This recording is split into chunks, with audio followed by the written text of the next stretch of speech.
I grew up in a small town outside of another small town outside of a small city in South Central PA. If you were one of the guys in my graduating class and you didn't go to college, you pretty much worked in one of three factories in and around town. There was a brick factory, there was a battery factory, and there was a dairy bottling plant. And those were your options.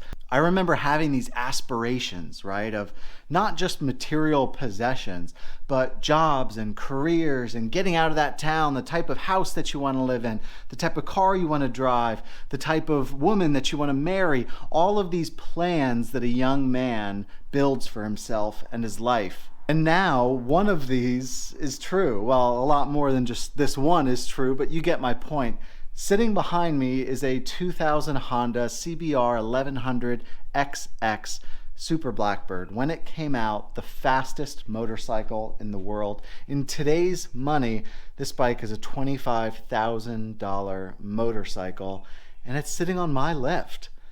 That is insane. This is equivalent to me buying a Lotus Elise right now from the same generation because, like many of you guys that are my age, I had a Lotus Elise poster up on my wall growing up that I got at the school book fair. Now don't worry, we're going to start digging into this bike in just a second, but I just wanted to let you know how thankful and appreciative I am.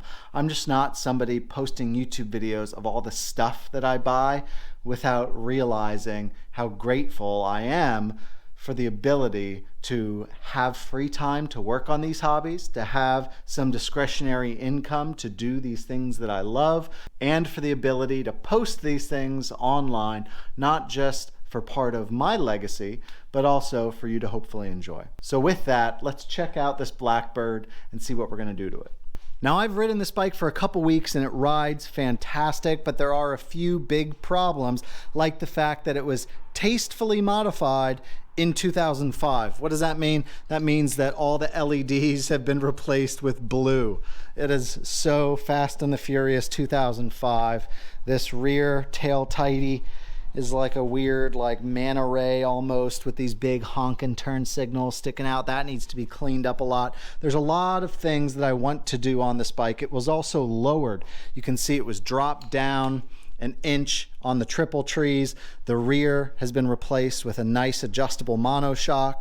That's been lowered 3/4 of an inch. I need to raise it back up. Not only is it a little bit too low, but the steering is really, really heavy with the front end dropped like that. Maybe I'll even take these engine covers off and get them powder coated. I don't like this sort of factory bronzy gold. I just don't think it goes with the rest of the bike. Oh, look at this. Look at this carbon fiber tank pads. I don't get it. Why have carbon fiber look anything? Everybody knows this sticker is not made of carbon fiber. Everybody knows your triple tree is not made of carbon fiber. Does it look bad? I don't think so, but it looks very 2005. How foolish of me. I was about to start working on it without letting you hear this bike run first, so check it out.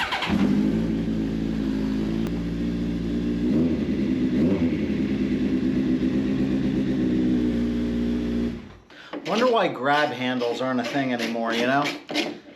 Maybe because they were completely useless. Maybe just because styles change.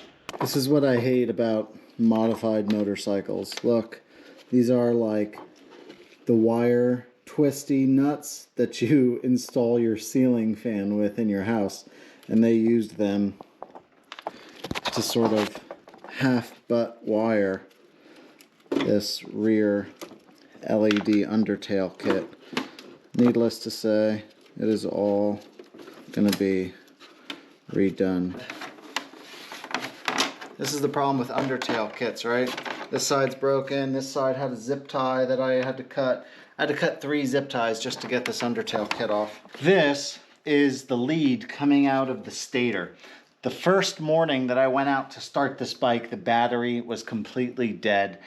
Stators are a common issue on this bike to go. I mean, it's a Honda, so nothing really goes, but if something is going to break, it's oftentimes the stator, rectifier, regulator.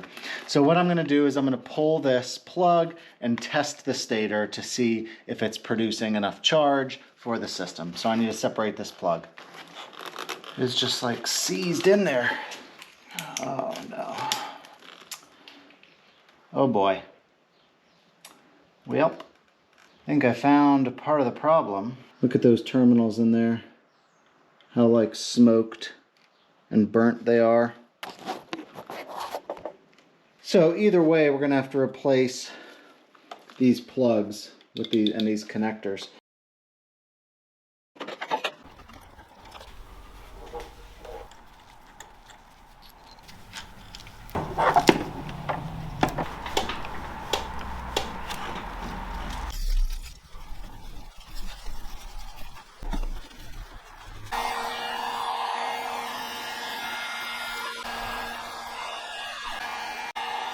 These are clip-ons off of a Honda VFR800. They're a little bit higher and a little bit more swept back, so it's less sport bike and more sport touring. And the best part, they fit right up on these forks.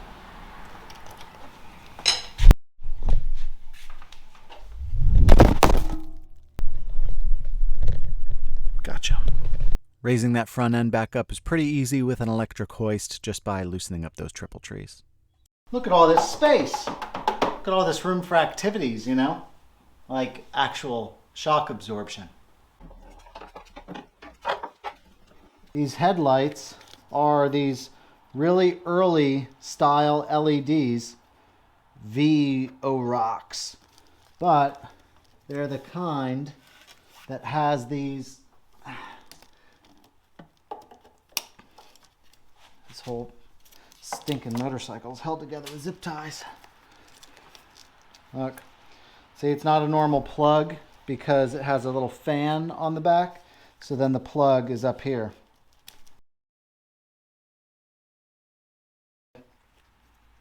I found the first bit of plastic repair. Check it out. This whole piece right there.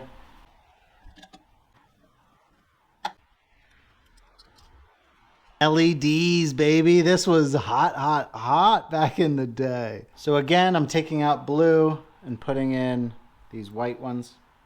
I wondered why the headlight wasn't working, and then I realized that a lot of these Hondas use these H7 bulb adapters. So this little doohickey here is an adapter that takes an H7 bulb, plugs into the adapter, and then the prongs are wider than an H7 plug. So for some reason, the plug, the connector in the harness of the bike uses wider prongs than an H7 bulb. So you need these adapters. And I forgot it. So let's plug in the adapters, then these headlights will work. You've seen the mods on this bike. Do you think it has a K&N air filter? Of course it's a K&N. And this is the problem with K&N filters, right? They're supposed to be cleanable. The problem is that nobody cleans them, so they just end up getting really dirty. Yeah, they make a little bit more power, but the reason is because they let more air in, because they don't filter as well as just the stock paper ones.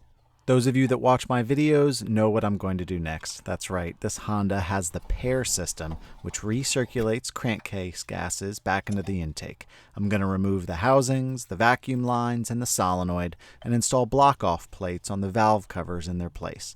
This not only simplifies the bike by removing several unnecessary components, but it also cleans up the throttle and reduces some popping on deceleration. And of course, while I'm in here, I'm going to do the spark plugs as well. The stock plugs are iridium. These ones aren't too bad. They weren't replaced too long ago, but I'm going to replace them anyway. It'll never be easier than now. While I have the air cleaner off, I'm going to run the wiring for our new heated grips. So our old heated grips were just hardwired to the battery. That's bad because if you forget and leave them on and you turn off the bike, they're just going to drain your entire battery. Instead, we're going to mount the switch somewhere, but we're going to run the power to the headlight circuit, specifically the low beam. So whenever the ignition is on, so too will the heated grips get power as well.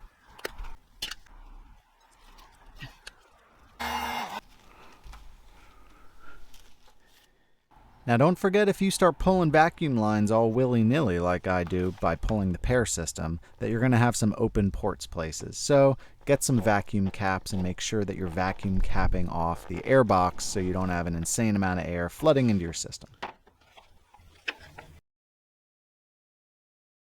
Jumping back to our stator issues, remember these connectors were burnt up. Now you'll see what we're going to do a little bit later, but for now we don't need these connectors, so we can cut them and snip them and strip them. Let's pull this rear monoshock. Now remember, I was told that the front end was lowered and that the rear end was lowered about 3/4 of an inch as well. So let's see what we've got. We have a Hyper Pro adjustable monoshock made by Showa. How about that? So what we're going to do is, the previous owner said that this was lowered 3/4 of an inch in the back. So we are going to measure eye to eye and then adjust it so that it's 3/4 of an inch longer. Were you guys screaming at me through your screen? Turns out I'm an idiot. It says Showa on it because this is the stock shock. It's only an aftermarket Hyper Pro spring. So I don't know how this could be lowered in the back. I don't think it is. Adjusting this doesn't change the shock length. This just changes the spring preload. I'm going to put it back to where it was before because the back end didn't feel super soft. It didn't feel super hard either. It was pretty nice. Look what I found. Right when I was about to say, you mean I wasted all that time taking off that rear monoshock for nothing? Check it out. Under the bike. What do you see? We see all these linkages here. The bottom of the monoshock attaches right here to this plate. This goes up to the swing arm, and this goes to the frame of the bike with this little leg right there. But look, do you see what I see? Right there are some threads sticking out with no nut on it. Yep, I'm pushing it out right now. Man, yeah, good thing I took off this monoshock. Okay, with a little good luck from my friend here. I can't emphasize enough how fortunate I am that I found that missing nut. If that bolt were to back out while I was doing a run on the highway or driving, the entire suspension would collapse. But, like we so often do in motorcycling, let's take our minds off of certain death and instead focus on more pleasurable things, like polishing the clear coat on this 24-year-old Honda titanium silver paint. And I'm happy again. The stock windscreen on this bike was designed with one thing in mind: top speed. With that driving principle, you really only feel the benefits of the screen when you're tucked in. I'm not too concerned about reaching 178 miles per hour versus 168. So replacing the screen with one that's more sport touring focused will take a lot of the wind off my helmet without requiring me to hunch over as much. I might lose a few miles an hour at the top end, but I'm not worried about it. It's a no-brainer, considering this bike's purpose is a daily commuter for work, 50 miles round trip. When I pulled the stator, I realized something. I realized that it's already an aftermarket stator, and it might be an earlier version of the same Rick's Motorsports replacement stator that I'm using. The stator's probably okay. It was probably just the connector, but I'm going to replace it anyway for a couple reasons. Number one, I already bought the replacement and don't feel like sending it back. Number two, there'll never be an easier time to replace it than now. The connector needed replaced and fixed anyway, so I'm just going to do it. I have wasted so much time scraping gaskets in my life. I wish I would have discovered this sooner. This is a paint removal wheel. It is the absolute best way to remove gasket material from cases and case covers. Look at how good this looks. This is in real time, people.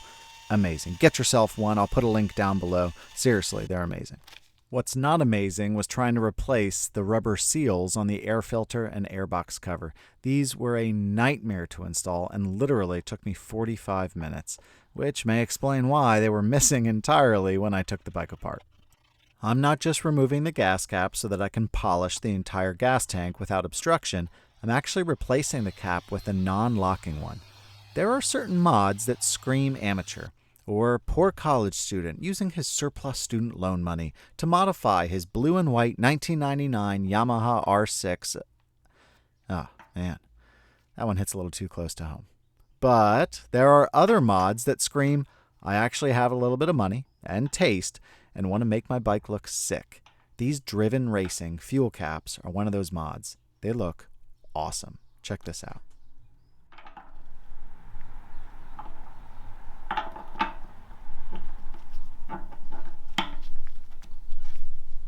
Do you guys remember what color these engine cases were before? They were like a weird grandma gold beige. It kind of was gold, but was too faded and wasn't quite bronze. So I took both engine cases off and got them 8-case covers and got them powder coated in this awesome satin black. This is what peeks through those side fairings, and I think it is gonna look so much better in this awesome satin black. Gloss black is just overused on motorcycles, guys. Gloss black looks weird. It looks amateurish. Satin black looks factory. This is really weird. Maybe one of you guys can tell me what's going on. This is a 2-piece cover, but there's no reason it's a 2-piece cover. This is oil tight as it is. Look, this screw just goes into the cover here. It doesn't go all the way through. And this is just a little indent for the rubber. This is fake. It's not actually 2 pieces. Why not just make a single piece cover? Why go to the extra engineering with this rubber gasket thing and this really intense bolt that's a Torx for some reason, right? Like the only Torx on the entire bike. Everything else is Allen. I don't get it. I mean, is it strictly appearance? I mean, look, it even has this little indent to show like which way's up, right? Like, look, you line up this with that. I guess, is it like an homage from a past bike? Tell me in the comments if you know. Let's make sure these side covers hold some oil before we put all our fairings back on. I don't normally go for K&N, as we've discussed here in this video already, but the previous owner had an oil kit, like filter and oil, that he sold me with the bike. So I'll certainly put one on if I don't have to pay for it. And here's how you know the previous owner worked at a cycle shop, because the oil that he gave me when he sold me the bike is this Motul stuff. It's a bit of a far cry from the Rotella 1540 that I put in all my other bikes for $15 a gallon from Walmart. Check out the price on this. 4 quarts, people. 4 quarts. Wowee. This is what you pay for, people. Look, this lifts up and then... What? What is... Look, it's like a soft fill spout, and then this screws off? What? I mean, guys, Rotella and SuperTech doesn't do this, you know? Is this a little... Oh, and then another seal right here. Okay, I will say this is a bit nicer than... This is a bit nicer than that, like, little foil seal that you always fear goes into the engine. And there you go. Wow, amazing. You know, we put a man on the moon, people. Motul's onto something. Give me a break. It's red.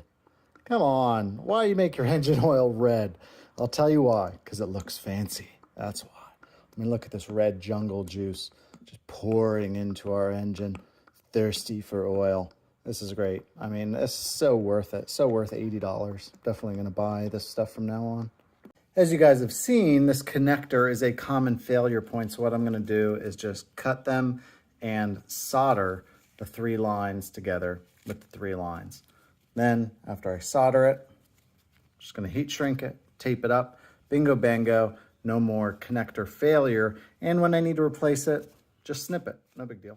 Remember that horrible tail light and turn signal wiring mess? Well, I'm cleaning all that up, replacing it all with one weather pack connector and replacing the turn signals with a bit more modern ones. Earlier in the video, I wasn't dissing all tank pads. They do protect your paint from your belt buckle. I was only dissing the faux carbon fiber ones. In its place, I'm using a clear one. Again, this is another difference between a 2005 college student modification and a 2024 tasteful modification. One of the only issues that arises with using the VFR800 clip-ons is that the clutch line prevents the controls from rotating into a proper position. Remember, this bike has a hydraulic clutch. To correct it, we just need to cut the aluminum prongs which sort of hold the clutch line in place while you tighten it. That way you can rotate that line and then rotate the controls. Turns out I'm really happy I was forced to do this anyway. Look at how nasty this master cylinder and fluid was. It was disgusting. It needed replaced badly, and that master cylinder needed a really, really good cleaning. I don't want to brag or anything, but I did watch a YouTube video 2 weeks ago on vinyl wrapping your motorcycle. So I'm pretty much a pro. I mean, how hard can it be? The answer, Jeeves, is really freaking hard. Vinyl wrapping is really hard. So hard, in fact, that I gave up on my first attempt and was actually about to throw in the towel. But then I checked my Amazon account and saw the vinyl was out of the return window. So we're back at it, folks. The second time around, I set myself up a bit better for success, put it up on sawhorses, and I decided on wrapping a smaller section. That worked. A little bit of determination, a little bit of luck, and a little bit of necessity because I couldn't return it meant it worked. Guys, check out how sick this vinyl turned out. It is barely noticeable, and that's what I love about it.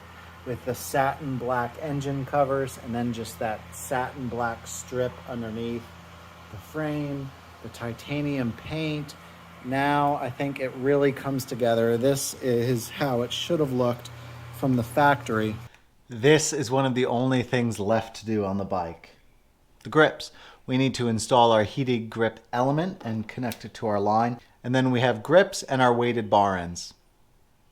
Then we're done with this bike. Oh man, look at how good that looks. That looks clean, man. That looks real clean. And here is what you've been waiting for, the actual ride, people. Check this bike out. It looks so good and so much better than it did before. Here, just when we get a quick glance at it, we see the titanium silver, the black wheels, the black vinyl stripe on the bottom, the matte or satin black frame, the satin black plastics, and then the black engine covers peeking through with the only chrome on the bike being that exhaust. It looks spectacular. Yeah, it still sort of has that manta ray tail, but I think those slim black turn signals improve it a lot. The satin black side covers, I couldn't be happier with. I think that, more than any other modification, improves the overall look of this bike. When you frame this bike in your eyes, the satin black, the titanium silver, the little bit of brushed aluminum and chrome, I think it looks fantastic. And then tying it all together with the chrome, sort of reflective silver logos, the little bit of satin black and brushed aluminum there, the titanium colored vortex levers, the black and polished fuel cap, none of that carbon fiber sticker that was there before. I mean, all this plastic, I sort of re-blacked. It looks so nice. The black tinted windscreen flaring up just a little bit to take some wind buffeting off of my helmet. This bike looks so, so good, people. Oh, man. Remember, I replaced those LED lights in the gauges so that they weren't blue. They're still blue. The plastic must be blue. It's a 2000 bike, people. Okay, it came out in 1997, so yes, it's a blue gauge, and there's nothing I can do about that. The headlight, much less blue tint and more of that just nice crisp white. Something else that sort of screams modernity are the sequential turn signals. What do you guys say we do what you've been waiting for this whole time and go for a ride?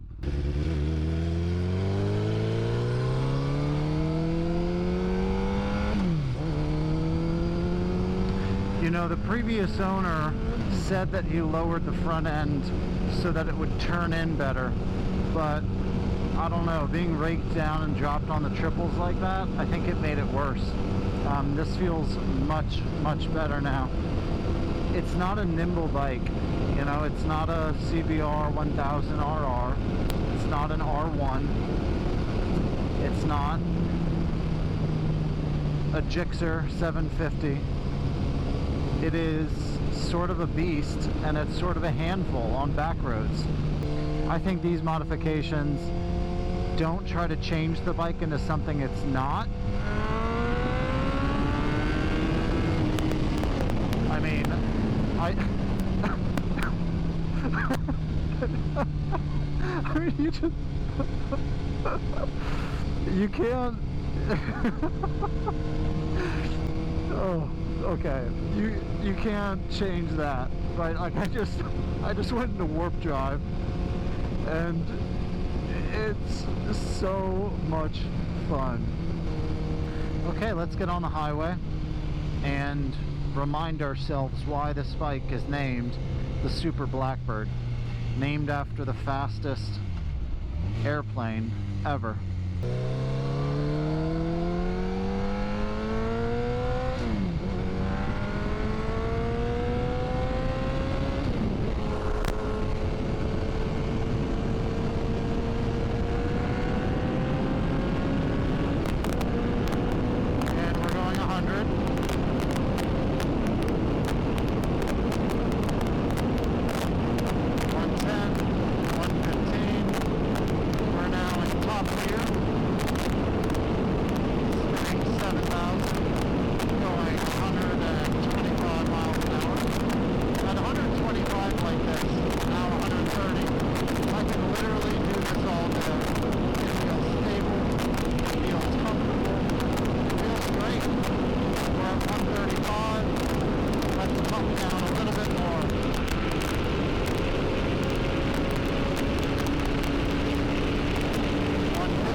Okay. Well, I just went 170 miles an hour.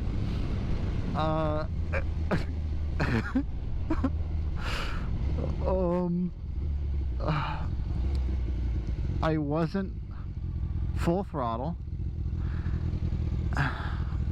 and let me collect my thoughts here, guys.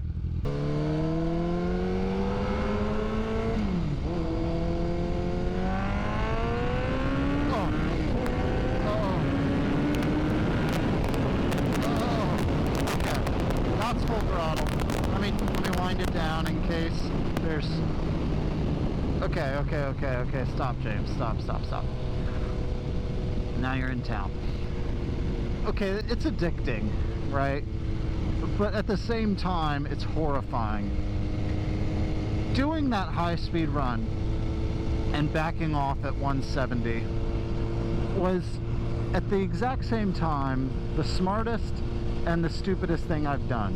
Backing off at 170 on a 24-year-old motorcycle with 30,000 miles, you know, one that I want to keep for a long time. Yeah, that was smart. But it was stupid to go that fast in the first place. 15 years ago, when I was 22, I would have gone that fast, I would have gone into warp drive, and I would have giggled when finished, and that's it.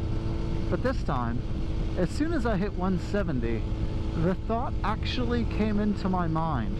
In that split second that you just saw, the thought actually came into my mind, oh my gosh, don't wreck.